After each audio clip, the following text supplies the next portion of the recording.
अच्छा, अब आप देखिए रेस्पिरेशन बिल्कुल इसका अपोजिट है फोटोसिंथेसिस का। आपने फोटोसिंथेसिस में कार्बन डाइऑक्साइड और पानी को और एनर्जी को मिला के आपने ग्लूकोज बनाया था, लेकिन रेस्पिरेशन में आप उसका अपोजिट चलते हैं। आप ग्लूकोज को तोड़ के उससे एनर्जी बनाते हैं, उससे कार्बन डाइऑक्साइड निकालते हैं, उससे पानी निकालते हैं। तो ये एक एक्सर्गोनिक प्रोसेस हुआ। क्या प्रोसेस हुआ? एक्सर एक्सर्गोनिक। क्योंकि यहां पर आप एनर्जी रिलीज कर रहे हैं, फोटोसिंथेसिस में आप एनर्जी को ट्रैप कर रहे थे। अच्छा, यही वजह है कि ग्लूकोज का हमने नाम रखा हुआ है रेस्पिरेटरी फ्यूल। Respiratory fuel. गाड़ी को चलाने के लिए तेल चाहिए ना, इंसान के जिस्म को भी फ्यूल चाहिए, रेस्पिरेटरी फ्यूल। और वो क्या है? वो ग्लूकोज है, क्योंकि ग्लूकोज से हमें एनर्जी मिलती है। अब आगे जरा देखते जाइए। मैं एक जगह पर थोड़ा सा खाली जगह ढूंढता हूँ, मुझे कहीं पर, हाँ, यहाँ पर आपको बता देता हूँ। अब मैं थोड़ा सा पूरा प्रोसेस का एक छोटी सी समरी आपको बताता हूँ। जो कुछ हम लोग पढ़ने जा रहे हैं उसका आप लोगों को मैं एक समरी बताता हूँ। जरा देखते जाइए। सबसे पहले होता क्या है कि ग्लूकोज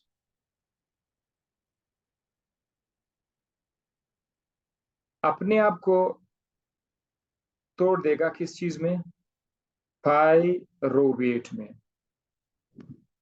ग्लूकोज एक 3 कार्बन वाला मॉलिक्यूल है। सॉरी, ग्लूकोज एक 6 कार्बन वाला मॉलिक्यूल है। पायरुवेट एक 3 कार्बन वाला मॉलिक्यूल है। ये है स्टेज नंबर 1। इसका नाम क्या है?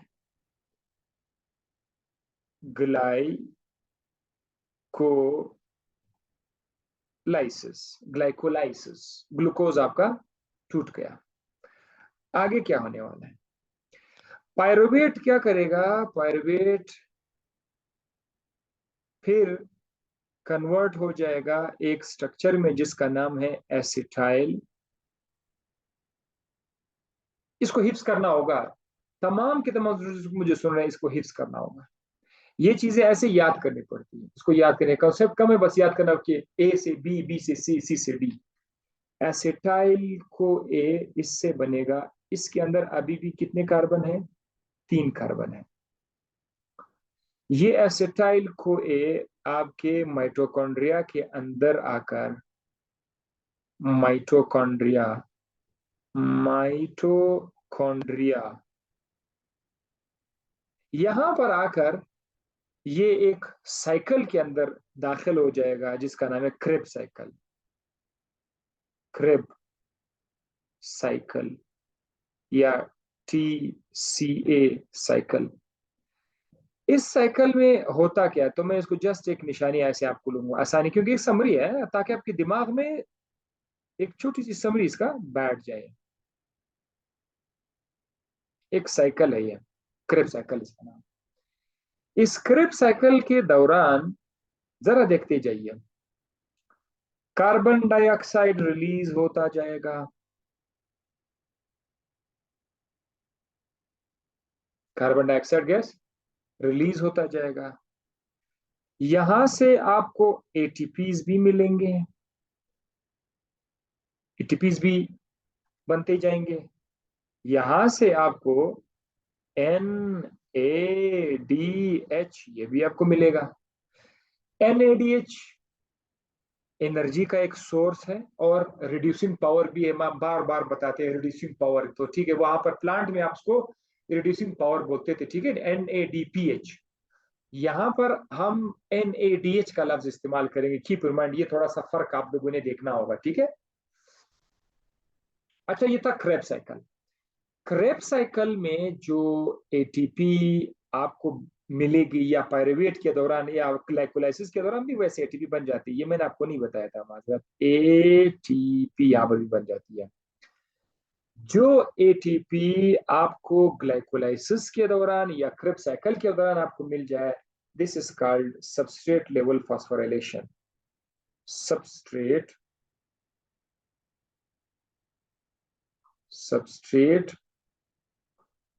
level phosphorylation,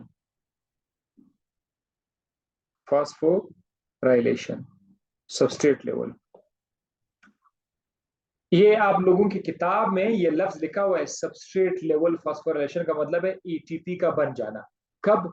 ग्लाइकोलाइसिस में सबस्ट्रेट है ना, ग्लूकोज सबस्ट्रेट है, तो जब सबस्ट्रेट ऑक्सीडाइज हो रहा है उस दौरान सबस्ट्रेट जब अपने आप को तोड़ रहा है ग्लाइकोलाइसिस के दौरान, उस दौरान जो एटीपी बन रही है that is called substrate level phosphorylation.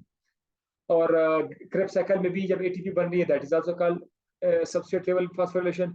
अब मैं आपको एक और फास्फोराइलेशन बताता हूँ, वो आप लोगों ने कान की खिड़की को खोल के देखना पड़ेगा। वो है ऑक्सीडेटिव फास्फोराइलेशन। ऑक्सीडेटिव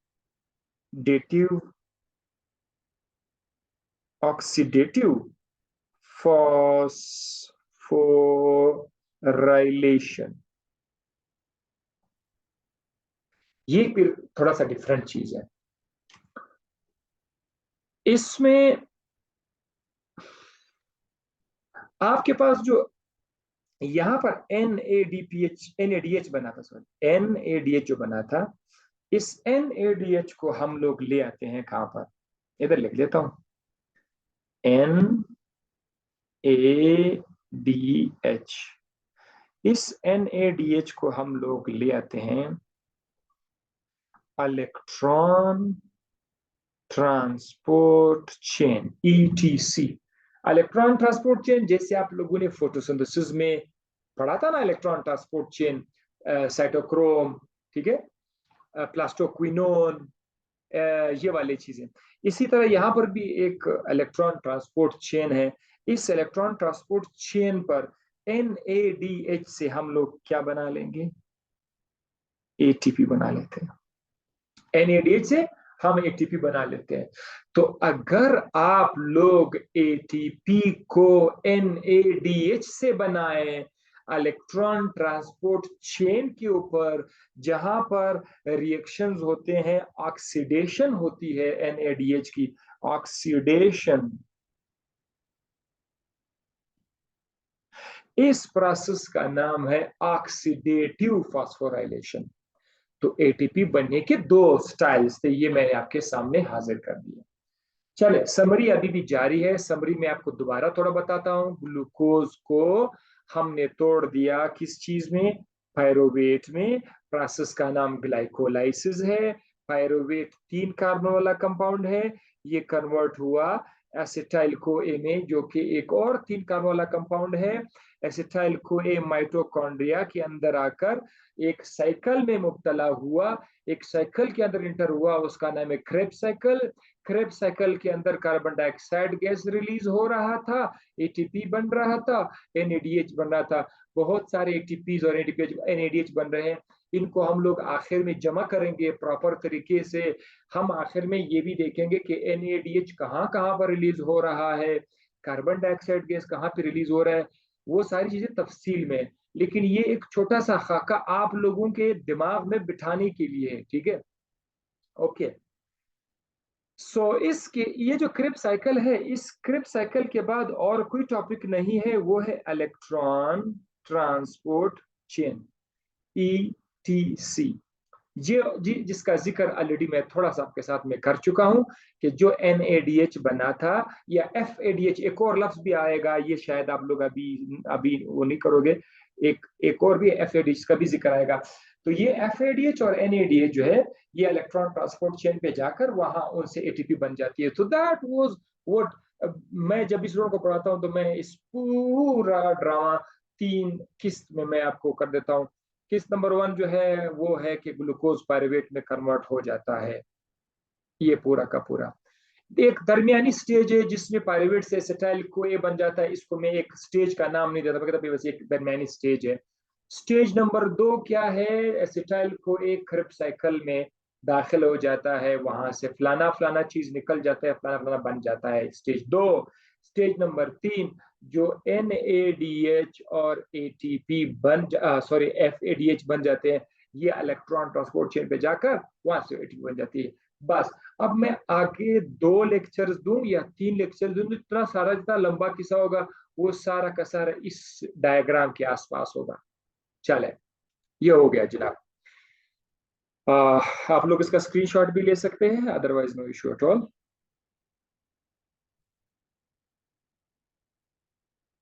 अच्छा, इसको ऑर्गेनाइजिंग रेस्पिरेशन के साथ इसको एक्सटर्नल रेस्पिरेशन भी कहा जाता है, ठीक है।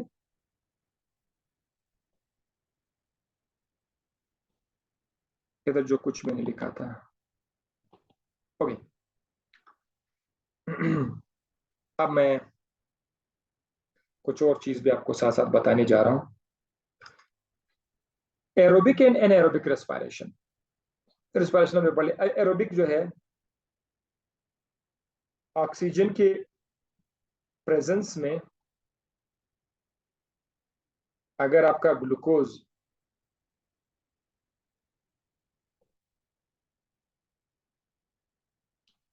टूट जाए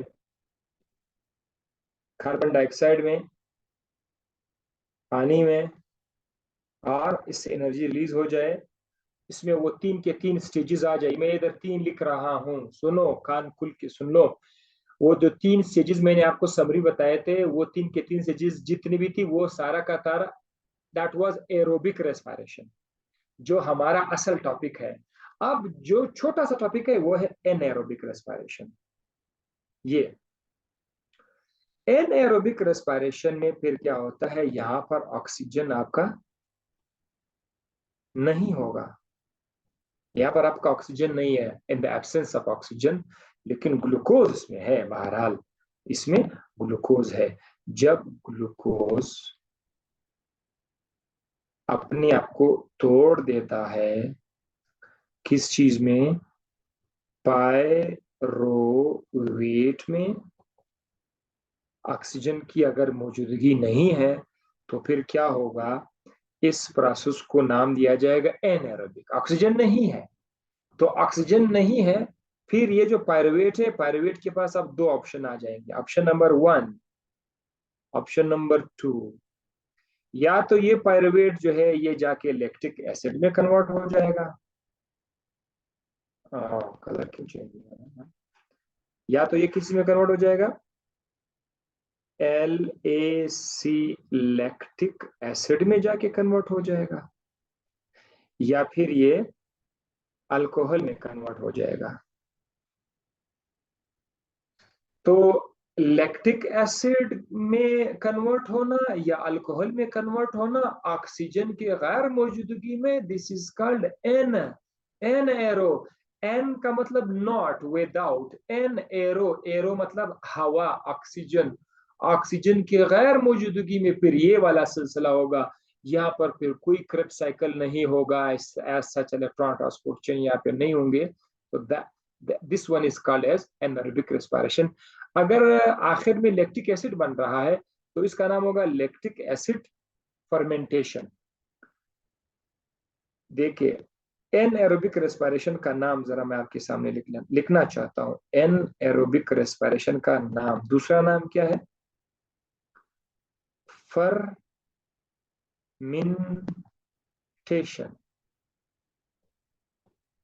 फर्मेन ए ई है यहाँ पर, सॉरी, यहाँ पर फर्मेंटेशन।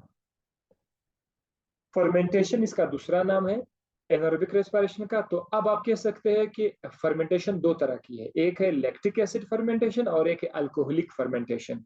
लैक्टिक एसिड फर्मेंटेशन में पायरुवेट से लैक्टिक एसिड बनता है, जबकि अल्कोहलिक फर्मेंटेशन में पायरुवेट से अल्कोहल बन जाता है। ठीक है, यह हो गया sir.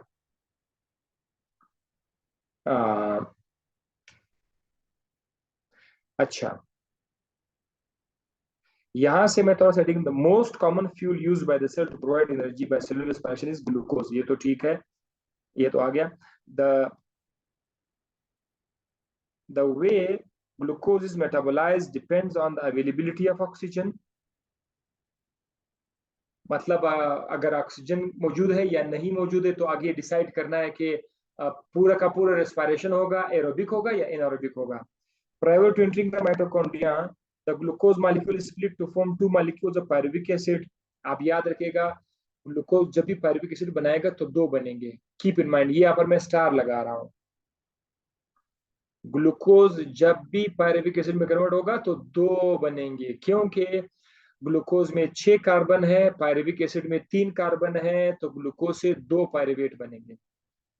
This reaction is called glycolysis. Glycolysis literally means splitting up sugar and occurs in cytosol. ये पॉइंट जरा आप लोग नोट कर लीजिए कि ग्लाइकोलाइसिस जो है ये सेल के साइटोप्लाज्म में होता है, ठीक है। और ये देखो, ये ग्लूकोज है, इससे क्या बना, C3H4O3, ये पायरुवेट है।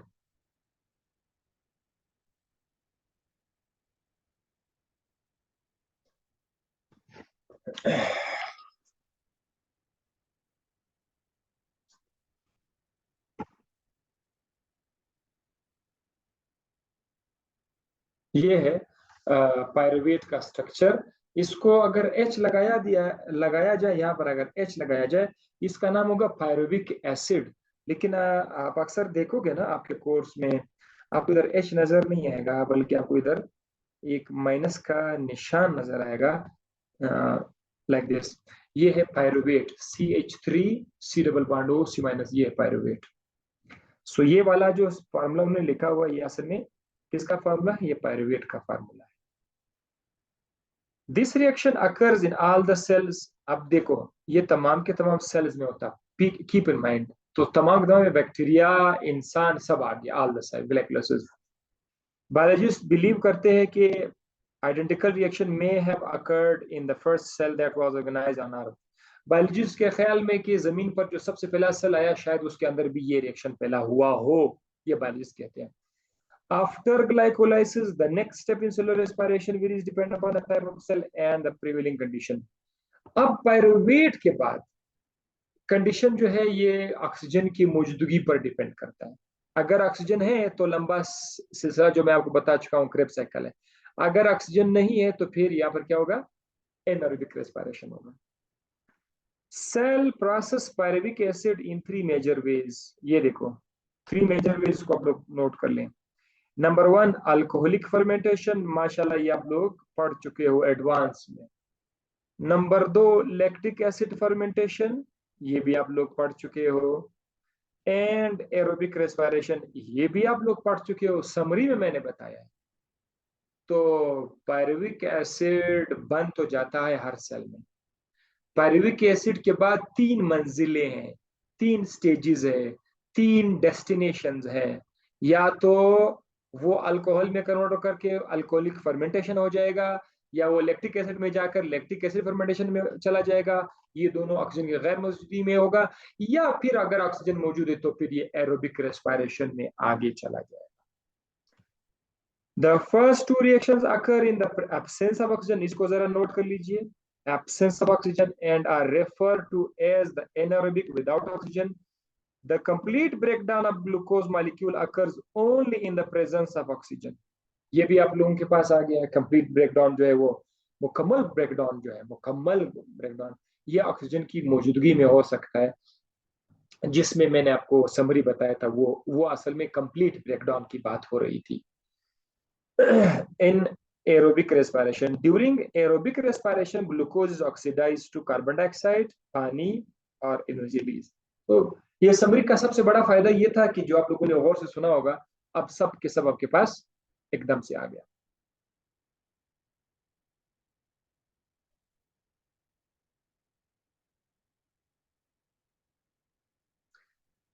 अब एनारोबिक रेस्पिरेशन आप लोग ऑलरेडी पढ़ तो चुके हो, लेकिन इसकी तफसील कुछ इस तरह से है।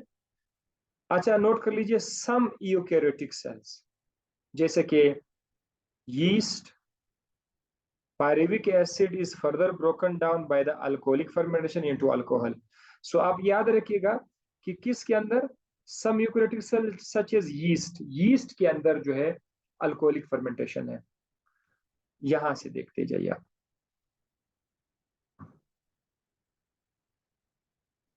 ये अल्कोहल है ना, ये वाला अल्कोहल बनेगा। दूसरा क्या है, लैक्टिक एसिड। इसको जरा, लैक्टिक एसिड फर्मेंटेशन में पायरुविक एसिड मॉलिक्यूल किस में कन्वर्ट हो जाएगा? लैक्टिक एसिड में, जिसका फार्मूला है C3H6O3 in the absence of oxygen as. अब ये देखो, ये आपका पायरुवेट है, दिस इज योर पायरुवेट। इसके सामने दो इसीलिए लिखा हुआ है क्योंकि दो पायरुवेट आप लोगों के जहन में होना चाहिए ना, बार बार दो दो लिखा हुआ है इसके सामने। और उससे क्या बनेगा? लैक्टिक एसिड बनेगा। ये जो फार्मूला आपके सामने है, ये किस का फार्मूला है? ये लैक्टिक एसिड का formula. This form of anaerobic respiration occurs in muscle cell. अच्छा, नोट कर लीजिए आप लोग, ये कहां पर हो रहा है? आपके मसल के अंदर, इंसान के मसल में, दूसरे एनिमल में। कब? एक्सट्रीम फिजिकल एक्टिविटीज के दौरान। फिजिकल एक्टिविटी जब हो रही है उस दौरान ये होता है। Both alcoholic and lactic acid fermentation yields relatively small amount of, ये इसको जरा आप लोग नोट कर लीजिए। फर्मेंटेशन में एनर्जी मिलती है, कम मिलती है, और बाकी इसमें एरोबिक रेस्पिरेशन में अच्छा खासा एनर्जी मिल जाती है। उन glucose only about 2% of the energy present within the chemical bonds of glucose is converted into adenosine triphosphate। अब ये देखो, ये बड़ा अजीब सा मतलब स्पेशल वो बात है कि आपके ग्लूकोज के मॉलिक्यूल के अंदर सिर्फ 2% एनर्जी वो एटीपी में चलेगी, बाकी 98% ग्लूकोज के अंदर जो एनर्जी थी वो वहां से एक्सट्रैक्ट नहीं हुई। तो जितने भी एटीपीज आपको मिल जाते हैं, ये कितने, ये ग्लूकोज के अंदर से कितना परसेंट है? 2% है, just 2%।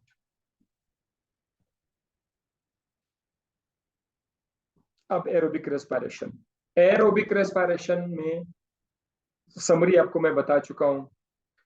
Adenosine triphosphate is important. Adenosine triphosphate ATP, ये इसका जिक्र हो चुका है, इसमें थोड़ा सा आपको मैं बताता चलूं कि इसमें हमारे पास एक एडीपी है, एडीपी प्लस एक फॉस्फेट इसके अंदर दाखिल हो जाएगा और उसे क्या बनेगा? एटीपी बन जाएगा। एटीपी एक बॉक्स को समझो, समझो एक किस्म का बॉक्स है, और इस बॉक्स के अंदर एनर्जी स्टोर हुई होती है। जब तक इसका इस्तेमाल ना हो, ये एनर्जी इसके अंदर पड़ी रहती है, ये इधर उधर जाया नहीं होती है। ATP is a source of energy. Cellular respiration, finally finally अब आपके पास सेलुलर रेस्पिरेशन के लिए रास्ता खुल चुका है। आपके जहन में समरी पड़ी हुई है, अब हम एक एक को पढ़ते जाएंगे। सेलुलर रेस्पिरेशन में स्टेजेस को जरा देखो, आपको समझाने के लिए, सिखाने के लिए आपके नोट्स में इसके 4 स्टेजेस है। Number 1 glycolysis, number 2 pyruvic acid oxidation, ये जिसको मैंने स्टेज का नाम नहीं दिया था, मैंने कहा एक दरमियाना स्टेज है। यहाँ पर क्या बन रहा था? एसिटाइल को ए बन रहा था। ये है दूसरा स्टेज। तीसरा स्टेज है क्रेब्स साइकिल, जो आपको मैं समरी में बता चुका हूँ। चौथा है रेस्पिरेटरी चेन, जो मैंने आप लोगों को इलेक्ट्रॉन ट्रांसपोर्ट चेन के नाम से बताया था। तो ये 4 स्टेजेस है। चले बिस्मिल्लाह करते हैं, ग्लाइकोलाइसिस की तरफ आते हैं। अपना हाफिजा मजबूत करना होगा। अब इसके अंदर आपको चीजों को याद करना पड़ेगा, ए के बाद बी, बी के बाद सी, सी के बाद डी। ग्लाइकोलाइसिस का डेफिनेशन आपके सामने है कि ग्लूकोज टूट जाएगा किस चीज में? पायरुविक एसिड में। पायरुविक एसिड का फार्मूला बार बार मैं आपके सामने लिखता हूँ, CH3 C double bond O और COO माइनस, ये है पायरुविक एसिड का फार्मूला। पायरुविक एसिड बन जाएगा। अब ये पायरुविक एसिड या पायरुवेट बनता कैसे है, उसका चीज अपने नाम याद रखना है, ठीक है। Glycolysis can takes place both in the absence of the oxygen, aerobic and anaerobic. ये पॉइंट आप लोग डबल स्टार लगा दो। ग्लाइकोलाइसिस एरोबिक रेस्पिरेशन में भी है, एनारोबिक रेस्पिरेशन में भी है। साइटोग्लाइसिस, साइटोसोलिया हो गया ग्लाइकोलाइसिस। ग्लाइकोलाइसिस के 2 फेजेस है, अब ये मैं आपको बताता हूं। एक है प्रिपेरेटरी फेज, एक है ऑक्सीडेटिव फेज। ये क्या चीज है प्रिपेरेटरी फेज और ऑक्सीडेटिव फेज? ग्लूकोज पहले जब हमारे पास आएगा तो ये बिल्कुल तैयार नहीं है रिएक्शन के लिए। ये पहले अपने आप को तैयार करेगा और इधर हम खर्चा करेंगे, हम इन्वेस्टमेंट करेंगे ग्लूकोज पर। हम क्या करेंगे? खर्चा करेंगे। सुनते जाओ। ग्लूकोज को हम सबसे पहले कन्वर्ट करेंगे ग्लूकोज 6 फॉस्फेट में। एक फॉस्फेट लाना पड़ेगा, खर्चा करना पड़ेगा। तो इसके लिए हम क्या करेंगे? एक एटीपी यहाँ ऐड करेंगे, वो एटीपी अपना फॉस्फेट देगा, एडीपी बन जाएगा और एक एटीपी यहाँ पे जाके खर्च होगी। ओके, नंबर 2, इसके बाद क्या होगा कि जो ग्लूकोज 6 फॉस्फेट है ये कन्वर्ट हो जाएगा फ्रुक्टोज 6 फॉस्फेट में। किस चीज में? फ्रुक्टोज 6 फॉस्फेट में। जस्ट आइसोमेराइज हो जाएगा। आपको पता है ग्लूकोज और फ्रुक्टोज का शक्ल एक जैसा है, खाली फंक्शनल ग्रुप का फर्क है। तो ग्लूकोज आइसोमेराइज होकर के फ्रुक्टोज में कन्वर्ट हुआ, इधर कोई खर्चा नहीं है, एटीपी नहीं है। उसके बाद क्या करना था कि ए फ्रुक्टोज को हम कन्वर्ट करेंगे फ्रुक्टोज 1,6 बाई फॉस्फेट। एक और एटीपी डाल के, एक और एटीपी का खर्चा करके हम बिलाखिर सपोज कर रही है आपका फ्रुक्टोज है, दिस इज योर फ्रुक्टोज। इस फ्रुक्टोज के पास दो फॉस्फेट होंगे। एक फॉस्फेट यहां पर है, एक फॉस्फेट यहां पर होगा। एक फॉस्फेट कार्बन नंबर 1 पर होगा, एक फॉस्फेट कार्बन नंबर 6 पर होगा। आपको पता है फ्रुक्टोज में 6 कार्बन है। तो कार्बन नंबर 1 पर और कार्बन नंबर 6 पर फॉस्फेट आ गए हैं, इसको कहते हैं फ्रुक्टोज 1,6 बाई फॉस्फेट। इस वक्त फ्रुक्टोज बिल्कुल तैयार है, रेडी है, परफेक्ट है, मैदान जंग में उतरने के लिए तैयार है। इसको हम लोग फर्दर आगे जाकर इसको हम लोग क्या करेंगे? ऑक्सीडाइज करेंगे। इसको ऑक्सीडाइज करेंगे आगे जाकर और इसे हमें बहुत सारे एटीपीज मिलते जाएंगे, NADH मिलता जाएगा। ये नेक्स्ट स्टेज में हम आपको बताएंगे। सो बहरहाल यहाँ तक जो फ्रुक्टोज 1,6 बाईफॉस्फेट बना, ये कौन सा फेज है? ये प्रिपरेटरी फेज है। अब इसके बाद कौन सा फेज आएगा? ये सारा प्रिपरेटरी फेज के बारे में लिखा हुआ है, ठीक है, तो बता। दूसरा क्या है? Oxidative phase. ऑक्सीडेटिव फेज को जरा देखते जाइए। ये मैं आपको, इसको पे ऑफ भी कहा जाता है। ऑक्सीडेटिव फेज में क्या होता है?